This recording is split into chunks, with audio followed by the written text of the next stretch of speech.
రజనీ కూడా నమస్కారం. ముందు మనకి కళ్ళు ఉండాలండి.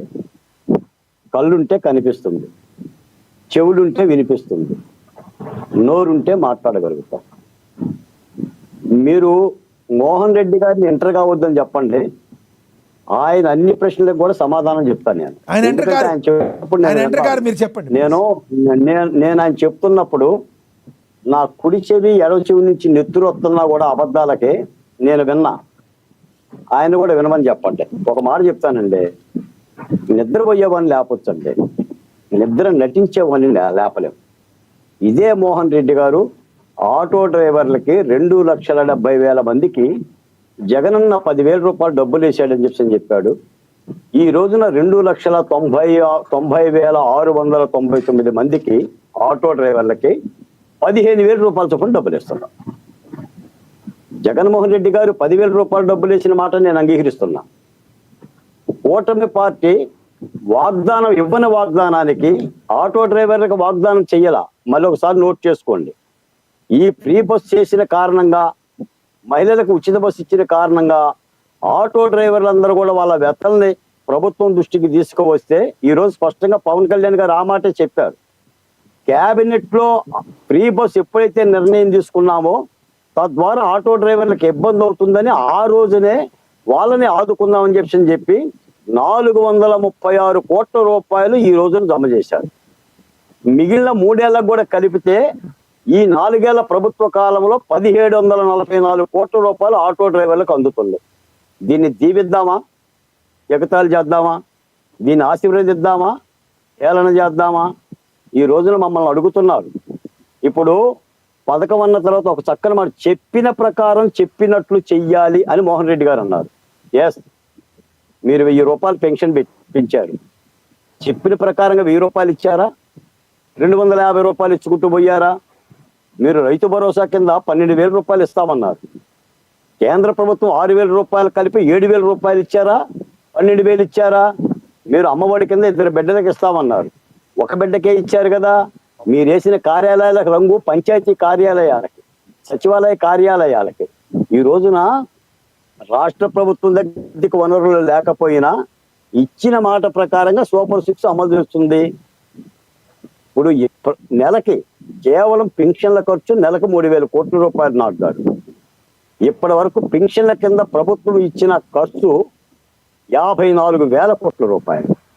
ఇది ప్రభుత్వ సొమ్మే, నేనేమి నాయకుల సొమ్మని నేనేం చెప్పను.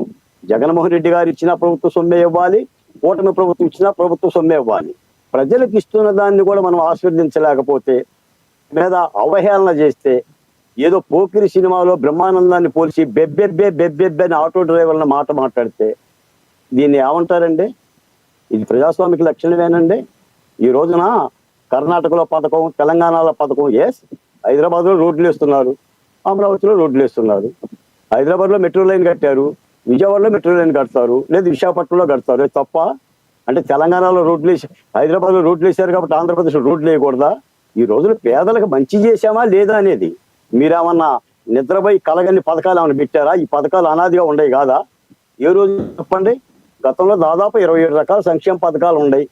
వాటన్నింటిని తొలగించి ఈ రోజున ప్రజలు నిర్వహిస్తున్నారని, ప్రజలు ఆశిస్తున్నారని చెప్పని ఈ బటన్ ద్వారా డబ్బులు ఇచ్చే పథకాలు చేపట్టాం. మీరు ఇచ్చారు, మీరు అరకొరగా ఇచ్చారు. ఈ రోజున కూటమి ప్రభుత్వం సూపర్ డూపర్ గా ఇస్తున్న మాట యథార్థం. మీకు తల్లికి బంధనం 2 బిడ్డలకు ఇచ్చారు, గ్యాస్ సిలిండర్లు ఇచ్చారు, ఫ్రీ బస్ ఇచ్చారు. ఏది ఇవ్వలేదంటున్నా, విద్యుత్ ఛార్జీలు తగ్గించే పని చేస్తున్నారు. పైగా ఇంకోటి ఏంటంటే అభివృద్ధి చేసి చూపిస్తున్నారు. మీకు ఒక మాట చెప్తాను, మోహన్ రెడ్డి గారు పెద్దలు, మీరు అనుకోవద్దు మాట మీద నిలబట్టమంటే మరి మీరు జాబ్ క్యాలెండర్ అన్నారు. ఏ జాబ్ క్యాలెండర్ ఇవ్వలేదు కదా. మీరు ఇచ్చిన 9 రకాల సంక్షేమ పథకాలు అరకొరగానే ఇచ్చారు కదా. మీరు ప్రభుత్వం దిగిపోతున్నప్పుడు మీరు పెట్టిన అప్పులు ఎంత, మీరు ఫీజు రింబర్స్మెంట్ ఎంత కొట్టారు, మీరు ఎంతమందికి పైపెచ్చి ఇంకో మాట కూడా చెప్తాను. నాకు గారు ప్రతి పథకానికి జగన్మోహన్ రెడ్డి గారు తన పేరు పెట్టుకున్నాడు. ఈ రోజున కూటమి ప్రభుత్వం ఆటో డ్రైవర్ల సేవలని పథకానికి పేరు పెట్టింది. 4 జగనన్న గోరు ముద్ద, జగనన్న విద్యా దీవెన, జగనన్న శిలాపలకం, జగనన్న శ్మశాన వాటిక, జగనన్న ఇల్లులు, ఇవే కదా పథకాల పేర్లు. మా కుల ధృవీకరణ పత్రాల మీద కూడా జగన్మోహన్ రెడ్డి గారి ఫోటోలు వేసుకున్నారు కదా. వాళ్ళ లోగోలు వేశారండి. వైఎస్ఆర్సీపీ ఎన్నికల లోగోలు వేశారు. మేము న్యాయస్థానాలకు వెళ్ళాం.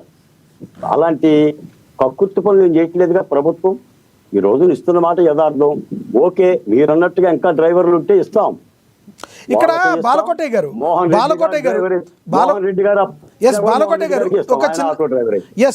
గారు ఇక్కడ ఒక ప్రశ్న తలెత్తుతుంది. ఇది వైఎస్ఆర్సీపీ అని ఇంకో కాదు, చాలా మంది ఆటో డ్రైవర్లు కూడా కొంత ఆందోళన నెలకొన్నట్టుగా మనకి సమాచారం అవుతుంది. ఎందుకంటే ఎవరైతే సొంత ఆటోలు ఉన్నాయో వాళ్ళకు మాత్రం ఈ పథకం వర్తిస్తుందని, అద్దెగా ఆటో తీసుకుని తిప్పుకునే బ్యాచ్ ఉన్న ఆటో డ్రైవర్ల పరిస్థితికి వాళ్ళకి ఎవరికి కూడా ఇది వర్తించదని ఒక సమాచారం అయితే దీనిలో వాస్తవం ఉందంటారా? నిజంగా అలా ఉంటే, వాస్తవం ఉంటే అద్దెకు తిప్పుకునే ఆటోలు తీసుకుని తిప్పుకునే వాళ్ళ ఆటో డ్రైవర్ల పరిస్థితి ఏంటి? నాగ్గారు మీకు తెలియజేస్తున్నాను, పెన్షన్ అయినా, తల్లికి వందనమైనా, ఆటో సహాయమైనా దాని నిబంధనల ప్రకారంగానే అమలు జరుగుతుంది. ఇప్పటికిప్పుడు సోమవారం ఆటో తెచ్చుకొని నాకు డబ్బులు ఇవ్వంటే డబ్బులు ఎవడో ఇవ్వడం. దానికి ఒక అర్హతా పత్రాలు ఉన్నాయి. నాడు జగన్మోహన్ రెడ్డి గారు ఇచ్చింది కూడా అర్హతా పత్రాలే, నేడు కూటమి ప్రభుత్వం ఇచ్చినా కూడా అర్హతా పత్రాలే. ఈ రోజున మనం ఇస్తున్న మాట యథార్థం. ఇంకా లబ్ధిదారులు కనుక అర్హులు కలిగిన వాళ్ళు ఉంటే వాళ్ళు ప్రభుత్వం దృష్టికి తేవచ్చు, వాళ్ళు మాట్లాడవచ్చు. వాళ్ళకి ఎమ్మెల్యేలు ఉన్నారు, మంత్రులు ఉన్నారు. వాళ్ళు నిజమైన లబ్ధిదారులు అయితే ఏ లబ్ధిదారుడు కూడా అన్యాయం జరగకుండా ఇచ్చే బాధ్యత కూటమి ప్రభుత్వం తీసుకున్నానని ఈ రోజున ముగ్గురు నాయకులు చెప్పారు. కాబట్టి నిబంధనల ప్రకారంగా ఉంటుంది తప్ప, ఇప్పుడు మీరు ఒకసారి చూడండి, ఏదైనా సరే నిబంధన లేకపోతే ఏముంటుందండి?